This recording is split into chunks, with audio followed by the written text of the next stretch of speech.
Good morning, children.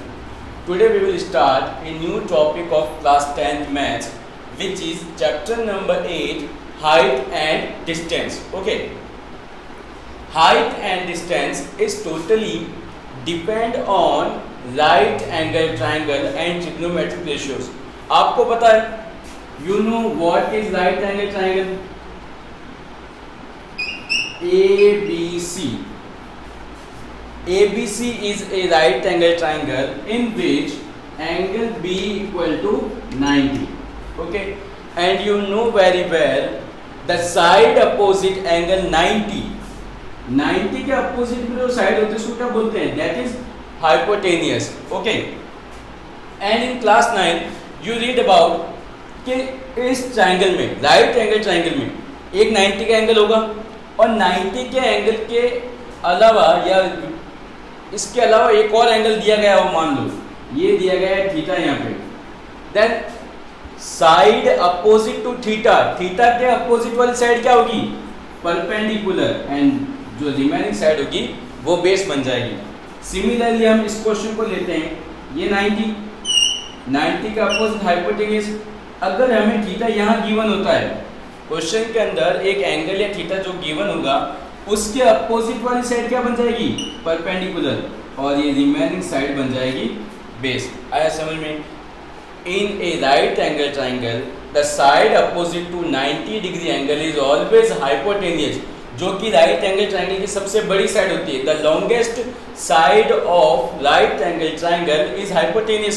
Okay, and इसके अलावा जो भी एक एंगल पर्टिकुलर क्वेश्चन में गिवन होगा, हालांकि इसकी भी एंगल की कुछ वैल्यू होगी, इस एंगल की भी कुछ वैल्यू होगी, क्वेश्चन के अंदर जो एंगल गिवन होगा उनमें इन दोनों में से एक होगा, या तो एलिवेशन होगा या डिप्रेशन होगा। तो जो भी थीटा जहां पर आएगा उसके अपोजिट वाली साइड क्या होगी? परपेंडिकुलर। ओके, नाउ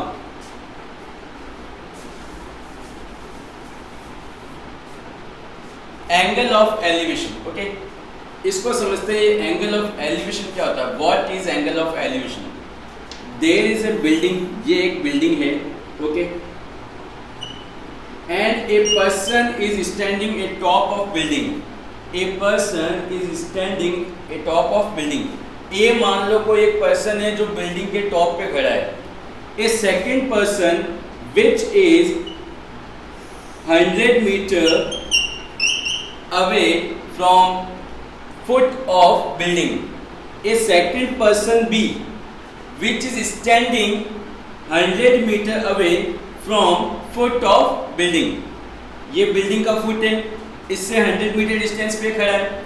अब ये पर्सन जो बी पर्सन है नीचे से, फ्रॉम डाउन,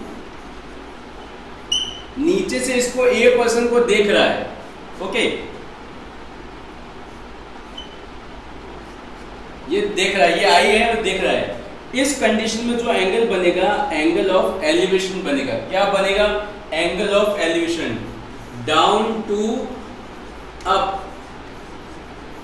जब आप नीचे से ऊपर की तरफ देखते हो, एक बिल्डिंग खड़ी है, मैं यहाँ खड़ा हूं, मैं बिल्डिंग से उस तरफ देख रहा हूं ऊपर की side, then which angle formed?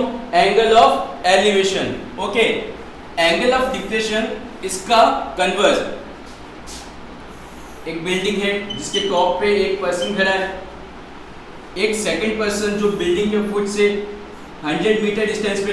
अब it's not necessary that every time is distance is 100, हर बार डिस्टेंस 100 नहीं होगी, वो तो क्वेश्चन के अकॉर्डिंग गिवन होगी। यहाँ पर हमने सिर्फ एग्जांपल लिया है। ओके, अब जो बिल्डिंग के टॉप पे खड़ा है, he is looking the person who is on earth, या जो सरफेस पे है, जो जमीन पे खड़ा है उसको देख रहा है।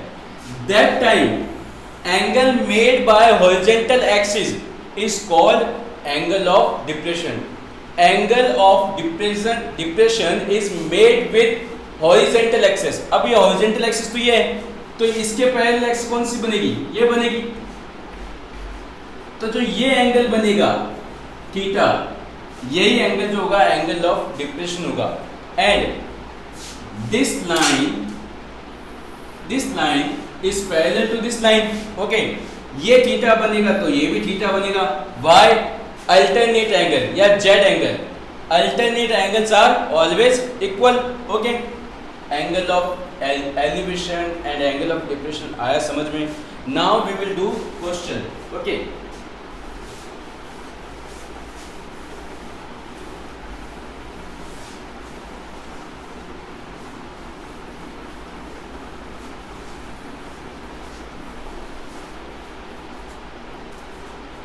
question number 1. The shadow of a vertical pillar. The shadow of a vertical pillar. AB is a pillar. ये क्या है? Pillar है. The shadow of a vertical pillar is the same of the height of pillar. Is the same of height of pillar. क्या given है? ये हो गई shadow. Okay, given क्या है? The height of pillar is equal to shadow of pillar. इस pillar की कुछ हाइट है, उसका शेडो यहाँ बन रहा है. मान लो आप चाहते तो इस साइड पे भी शेडो बना सकते थे, कोई प्रॉब्लम नहीं होती इसमें. बट क्वेश्चन में कंडीशन क्या गिवन है? The height of pillar is equal to height of या length of shadow. Okay, now to find the angle of elevation. To find the angle of elevation, angle C we have to find. Okay, या angle C को theta बोला हमने यहाँ पे. Angle C को क्या बोला है? थीटा बोला है. एंगल ऑफ एलिवेशन क्या होता है? फ्रॉम डाउन टू अप, नीचे से ऊपर की तरफ देखना. ओके, नाउ पिलर है ये. पिलर हमेशा स्टैंड कैसे होता है? सीधा ही खड़ा होगा. डन. देन ये हॉरिजॉन्टल एक्सिस के साथ कैसे एंगल बनाएगा? It will form 90 degree angle. Okay, अब 90 के opposite hypotenuse and theta given है इस क्वेश्चन में. एंगल ऑफ एलिवेशन, ये एंगल ऑफ एलिवेशन क्या है? थीटा माना हमने कंसीडर किया है. Then side opposite to given theta is always perpendicular. ये बनेगी perpendicular and this one is base. Now okay, what we have to find and what we had given. हमें find करना है ये थीटा. ओके, गिवन क्या है? that AB equal to BC. AB is what? P. अब देखो ये question समझने का है. AB क्या है? P है. BC क्या है? बेस है. तो अब ये सोचो, in trigonometric ratio perpendicular and base किस में आता है? परपेंडिकुलर एंड बेस किस में आता है? We know very well that tan theta is equal to perpendicular upon base.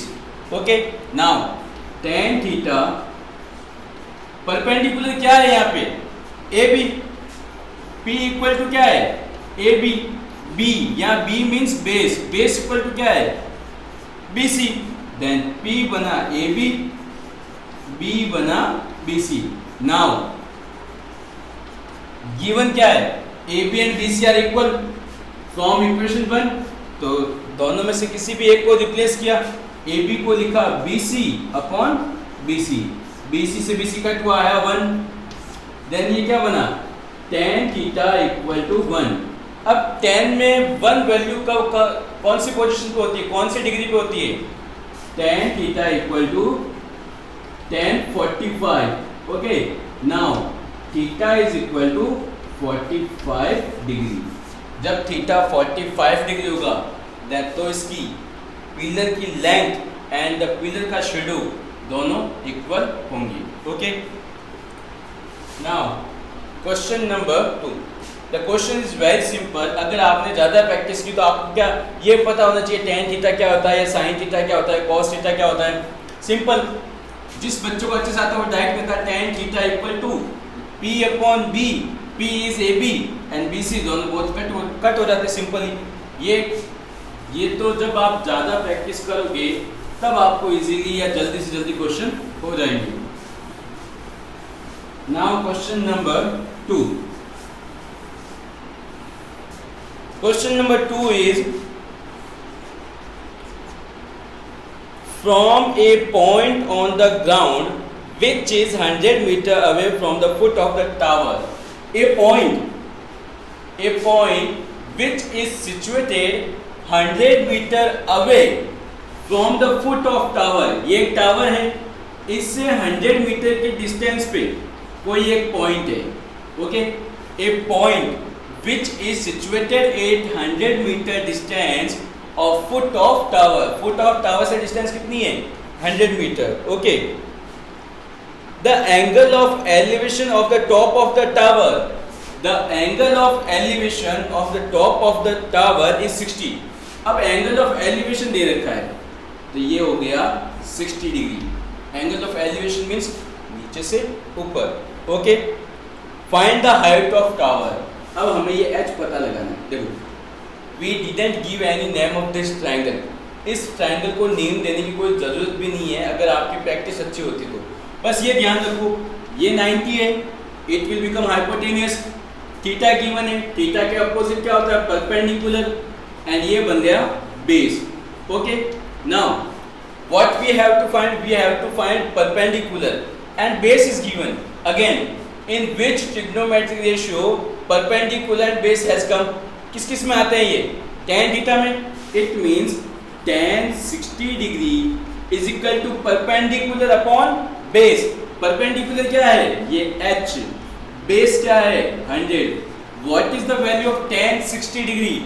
√3 is equal to h upon 100। h is equal to 100 √3 meter. And for this chapter, you have to learn this value. These two value 1.72 and √2 is 1.414. √3 की value क्या होती है? 1.732 and √2 is 1.414. Okay. Now, question number 3.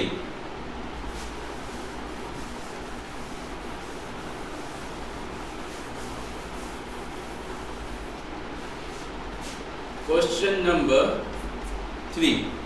Question number 3 is a 15 meter long ladder. Ladder means क्या? सीढ़ी। और सीढ़ियाँ कैसे होती है? ऐसे। A 15 meter long ladder touches the top of a vertical wall. Okay, एक ladder है, इसका जो टॉप है टच कर रहा है वर्टिकल वॉल को, okay. If this ladder makes an angle of 60 degree with the wall, then height of the wall is। अब देखो क्वेश्चन क्या है। अब ना तो इसमें एंगल ऑफ एलिवेशन बोला गया है, ना ये एंगल ऑफ डिप्रेशन बोला गया है। क्वेश्चन क्या है? ए 15 metre ladder stop touch the vertical wall। एक 15 मीटर की लैडर है जिसका जो टॉप है एक वर्टिकल वॉल को टच कर रहा है, वर्टिकल वॉल को टच कर रहा है। एंड आगे क्या दिया गया है? If this ladder makes an angle of 60 degree, makes an angle of 60 degree with the wall, then find the height of wall. आपको ये हाइट ऑफ वॉल पता लगाना है। एंगल क्या है? लैडर और वॉल के बीच का जो एंगल है वो 60 है, ओके। नाउ एंगल गिवन है, ये वर्टिकल वॉल है मतलब 90 डिग्री का एंगल बनाएगी। ये हाइपोटेनियस बनेगा और थीटा यहाँ गिवन है, ये परपेंडिकुलर बनेगा एंड ये बन गया base, okay. Now we have to find base. h कहाँ है? बेस पर ही है। तो बेस और हाइपोटेनियस में कौन से रिलेशन होते हैं? देखो, वी नो वेरी वेल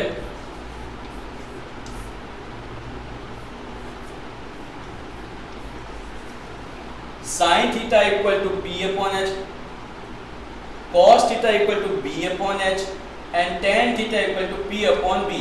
तो H और B किस में आ रहा है? H और B आ रहा है सेकेंड में। It means cos theta is equal to B upon H। Theta की वैल्यू cos 60। B बेस क्या है? बेस H है। Capital H means hypotenuse। Hypotenuse is 15. Now, what is the value of cos 60? Cos 60 is 1 upon 2 h upon 15. Then इसकी height क्या बनेगी? 15 upon 2 metre. Simple. Height क्या बनेगी?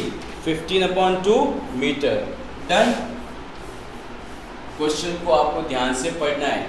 For this chapter, all problems are word problems. For solving that, you have to read question carefully. Angle of elevation given है, angle of depression given है, first we have to find that. अब इस question में ना तो angle of elevation given है ना ही angle of depression given है, बट एक क्या गिवन है, angle is between ladder and wall. जो लैडर एंड वॉल है उनके बीच का एंगल कितना है, 60 डिग्री है। Okay, now question number 4। Question number 4,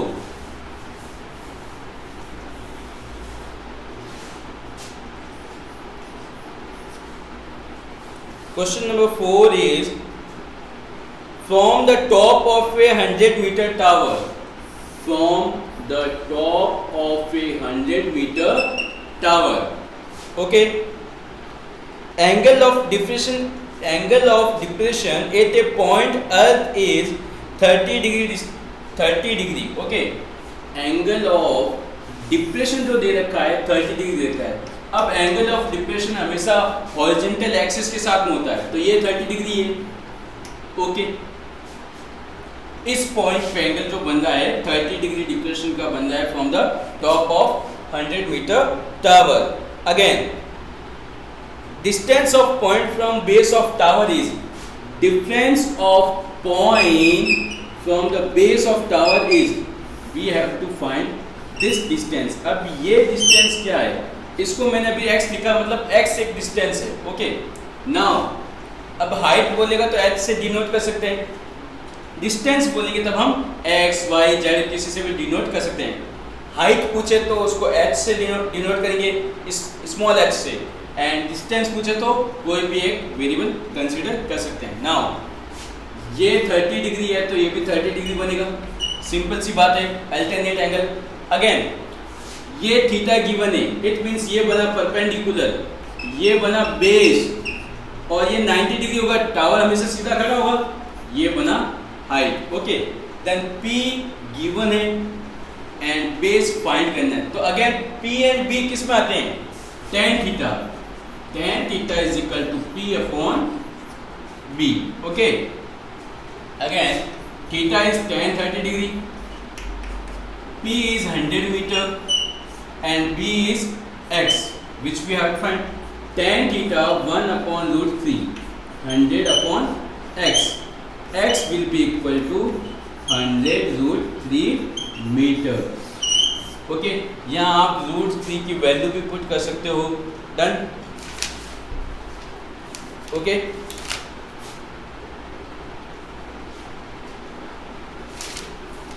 now question number 5. Question number 5 is about bridge. अब आपके माइंड में आना चाहिए ब्रिज दिखने में कैसा होता है, ठीक है। अब देखो, ब्रिज, जो भी ब्रिज होते हैं, या रोड के ऊपर ब्रिज मान लो, या नदी के ऊपर ब्रिज मान लो, जो रेलवे ट्रैक के ऊपर ब्रिज होते हैं, ब्रिज दिखने में तो ऐसे होते हैं, बट इन दिस चैप्टर हम ब्रिज को ऐसे कंसीडर करेंगे। ओके, ब्रिज दिखने में कैसे होते हैं, ऐसे होते हैं, but in this chapter we will consider bridge as like this, कि भाई ये ऐसे आएगा ब्रिज। ओके, जिससे कि आपको कंफ्यूजन ना हो।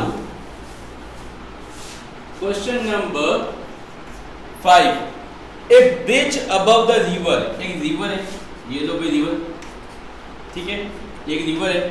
ए bridge above the river makes an angle of 45 degree with the bank of river. Bank क्या होते हैं, नदी के किनारे।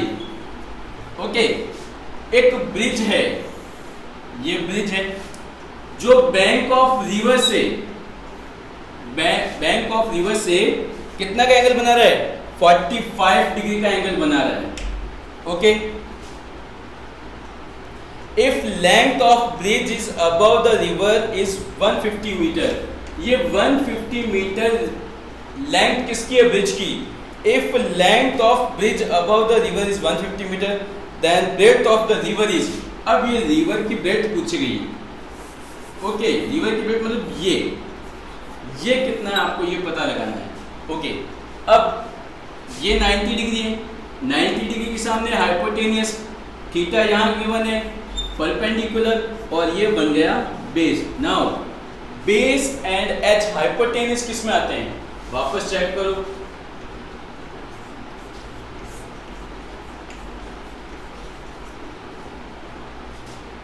बेस एंड हाइपोटेन्यूज किस में आएंगे? अगेन कॉस में. It means cos theta is equal to b upon h.